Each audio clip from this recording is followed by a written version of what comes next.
Bukan, ini bukan Arab Saudi, bukan juga Yaman atau negeri Timur Tengah lainnya. Tapi, semua orang di sini Muslim 100%. Uniknya, mereka masuk Islam bukan karena dakwah secara besar-besaran, tetapi karena satu hal yang tak terduga, yaitu mereka takut sosok hantu atau iblis lautan.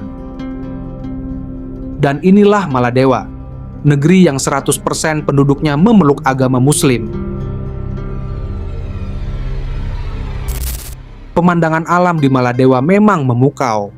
Namun, yang membuatnya semakin unik adalah kenyataan bahwa pulau-pulau di Maladewa dihuni oleh penduduk yang seluruhnya beragama Islam. Tak heran jika lantunan azan terdengar mengiringi saat matahari tenggelam di ufuk barat, menciptakan suasana yang damai dan religius. Lebih menarik lagi, proses masuknya Islam ke Maladewa menyimpan kisah yang tidak kalah menakjubkan dan penuh keunikan. Maladewa adalah salah satu negara kepulauan yang terletak di kawasan Asia Selatan. Secara geografis, negara ini berada di Samudra Hindia, tepatnya di sebelah barat daya Sri Lanka dan India, serta berjarak sekitar 750 km dari daratan utama benua Asia. Karena posisinya yang berada di tengah samudra, Maladewa tidak memiliki perbatasan darat dengan negara lain. Sebagai negara kepulauan, wilayah Maladewa terdiri atas sekitar 1192 pulau karang yang terbagi dalam 26 rantai atol. Dari jumlah tersebut, hanya sekitar 200 pulau yang dihuni secara permanen. Maladewa juga tercatat sebagai negara dengan kepadatan penduduk tertinggi kedua di Asia. Sebagai negara kepulauan, wilayah Maladewa terdiri atas sekitar 1192 pulau karang yang terbagi dalam 26 rantai atol. Banyak sejarawan meyakini bahwa Pulau Maladewa mulai dihuni oleh sekelompok bajak laut dari India yang mengarungi lautan sejak sekitar 2000 tahun yang lalu.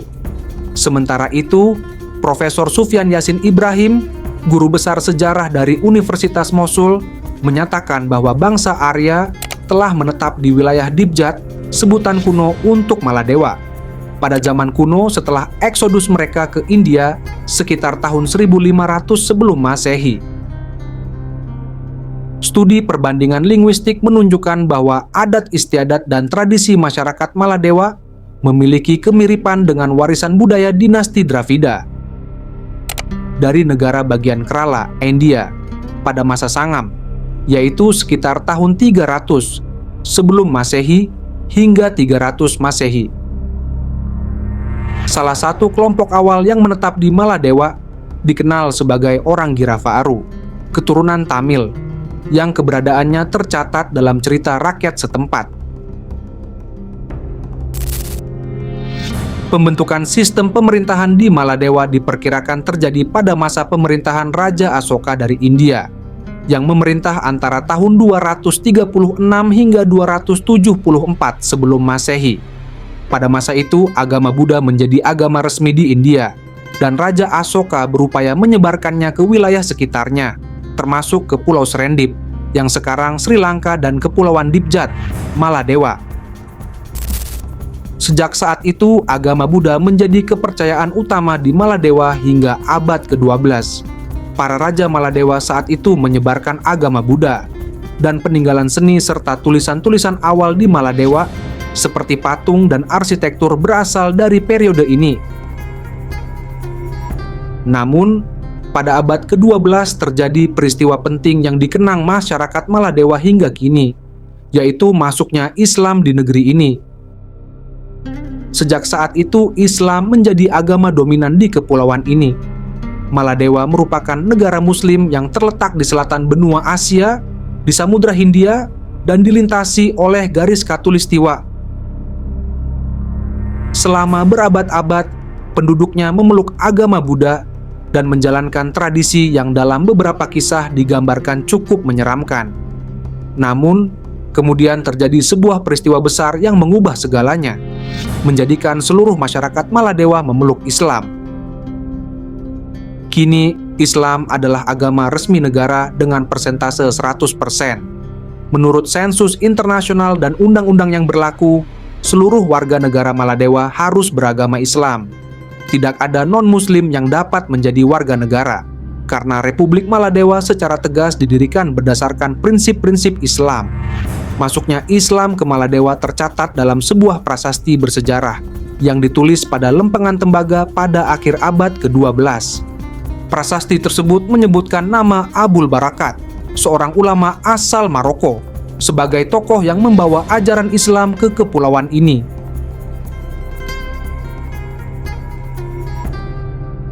Salah satu adat istiadat di Maladewa yang telah berlangsung lama adalah pengorbanan seorang gadis untuk para hantu yang mereka sebut sebagai iblis lautan.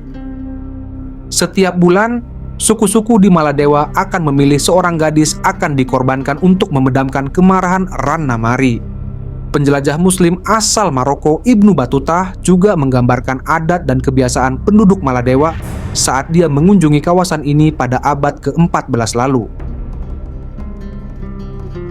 Dalam dokumentasinya, Ibnu Battuta mengisahkan Abu Barakat yang seorang penghafal Al-Quran singgah di rumah seorang tua di Maladewa.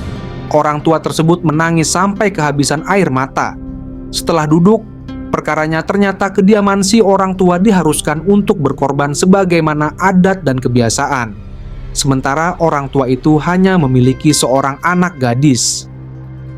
Mendengar itu, Abu Barakat lalu menawarkan diri kepada orang tua untuk menjadi pengganti bagi anak gadisnya, yang artinya dia harus dibunuh jin. Pada malam hari, Abu Barakat menyelinap ke dalam bangunan berhala dan berdiam diri di sana dalam keadaan berwudu.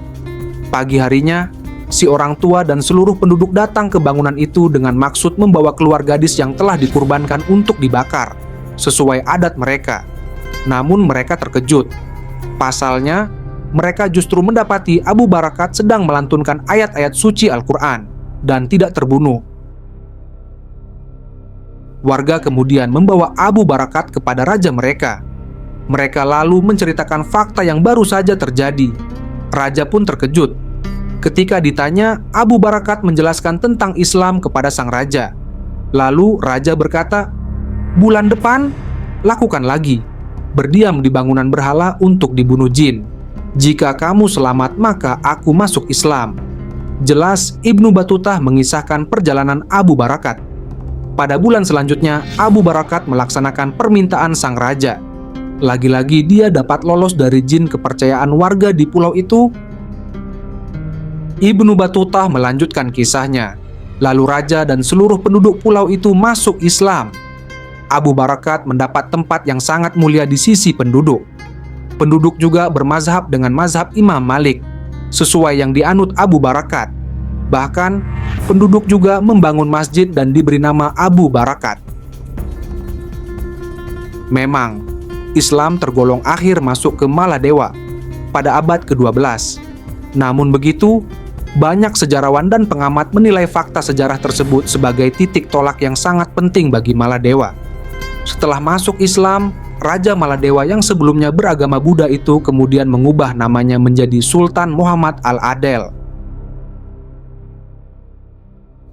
Sementara itu, Undang-Undang 1997 tentang aturan pelaksanaan pemilu di Maladewa menyebutkan bahwa hanya orang beragama Islam yang memiliki hak pilih. Hal ini bertujuan agar sistem pemerintahan dan ciri khas Islam di Maladewa tetap dapat dilestarikan. Maladewa memperoleh kemerdekaannya dari Kerajaan Inggris pada 26 Juli 1965 dan mendeklarasikan diri sebagai satu-satunya negara di dunia yang berpenduduk 100% Muslim. Sejak itu, Kesultanan Islam di Maladewa berlangsung hingga tahun 1965, ketika negara itu mengadopsi pemilihan umum dalam sistem pergantian pemerintahannya. Gelar resmi Sultan Maladewa hingga tahun 1965 adalah Yang Mulia Sultan Bumi dan Laut, penguasa 12.000 pulau dan Sultan Maladewa. Secara historis, bahasa Arab juga menjadi bahasa resmi yang digunakan kesultanan. Padahal negara-negara Islam di kawasan itu lebih banyak menggunakan bahasa Persia dan Urdu. Madrasah Fikih Maliki juga menjadi sekolah resmi di kepulauan tersebut hingga abad ke-17. Ada cerita yang menarik tentang kehidupan Islam di Pulau Maladewa atau Maldives. Penulis dan sejarawan Mesir Mahmud Shaker dalam bukunya Islamic History menjelaskan bahwa Islam masuk ke Maladewa pada tahun 85 Hijriah atau abad ke-7 Masehi. Pulau Maldives disinggahi oleh para pedagang muslim pada masa pemerintahan Khalifah Bani Umayyah Abdul Malik bin Marwan. Namun Islam tidak menyebar di sana melalui perdagangan. Pengaruh para saudagar itu biasa saja. Justru sosok yang berpengaruh besar menyebarkan Islam ke Pulau Maldives yang indah sedemikian rupa itu adalah seorang musafir muslim asal Maroko bernama Abu Barakat Al-Barbari. Namun, pengetahuan tentang sejarah masuknya Islam ke Pulau Maldives bukan disampaikan oleh Abu Barakat Al-Barbari, melainkan oleh Ibnu Batutah yang juga orang Maroko. Diceritakan, Ibnu Batutah melakukan perjalanan ke seluruh negeri di timur, dimulai dari kota kelahirannya Tangier di Maroko, hingga mencapai India, yang saat itu berada di bawah komando Sultan Muslim Muhammad bin Tughluk Shah. Ibnu Batutah bekerja sebagai hakim sultan, dan tinggal di India selama beberapa tahun. Namun ia merasa khawatir, karena Sultan selalu pelin-pelan dan cepat marah. Dia pun takut akan terjadi sesuatu yang buruk pada dirinya jika ia tetap mengabdi. Pada tahun 1341 Masehi, Sultan memilih Ibnu Batutah sebagai utusannya untuk Sultan Mongol di Tiongkok. Saat itulah Ibnu Batutah memulai perjalanan untuk melepaskan diri dari ketakutannya terhadap Sultan. Namun selama perjalanan ini dia malah dirampok. Semua miliknya diambil. Para perampok hanya menyisakan celana untuk Ibnu Batutah. Belakangan Ibnu Batutah memutuskan untuk melakukan perjalanan ke selatan Samudra Hindia dan tiba di Maladewa. Dia menceritakan tentang kisah masuknya Islam ke Pulau Maldives yang memang terkenal dengan keindahan pantainya. Ibnu Batutah tinggal di Pulau Maldives selama 1 tahun sebelum menyelesaikan perjalanannya ke Tiongkok. Suatu hari, ketika Ibnu Batutah berada di Maladewa, dia melihat orang-orang pulau itu seperti sedang menggelar sebuah festival. Banyak orang berkumpul menuju pantai sambil meneriakkan kalimat takbir berkali-kali. Anak-anak membawa mushaf Al-Quran di kepala mereka, dan para wanita memukul-mukul peralatan tembaga seperti gong. Ibnu Batutah kaget bukan main. Kok orang-orang itu mengucapkan takbir? Apakah orang-orang Pulau Maldives itu Muslim? Lantas Ibnu Batutah bertanya kepada warga. Lalu warga ini meminta Ibnu Batutah untuk melihat ke arah laut. Terlihatlah sesuatu seperti perahu besar. Orang-orang Maldives berkata kepada Ibnu Batutah, itu adalah jin ifrit yang biasa muncul sebulan sekali.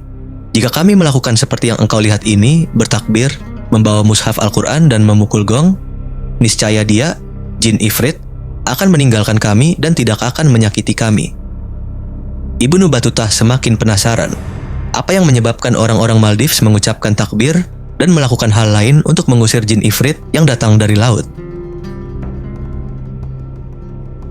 Untuk menghilangkan rasa penasarannya, Ibnu Batutah menemui orang-orang Tasikoh atau yang dapat dipercaya untuk meminta penjelasan ihwal apa yang dilihatnya saat di Pulau Maldives. Ibnu Batutah pergi menemui beberapa fuqaha dan hakim untuk bertanya kepada mereka. Mereka memberi jawaban dengan kisah tadi. Wallahu alam bisawab. Semoga tayangan ini bisa menginspirasi dan bermanfaat untuk kita semua. Mohon maaf jika ada kesalahan, karena kebenaran sesungguhnya hanya milik Allah Subhanahu wa Ta'ala. Wassalamualaikum warahmatullahi wabarakatuh.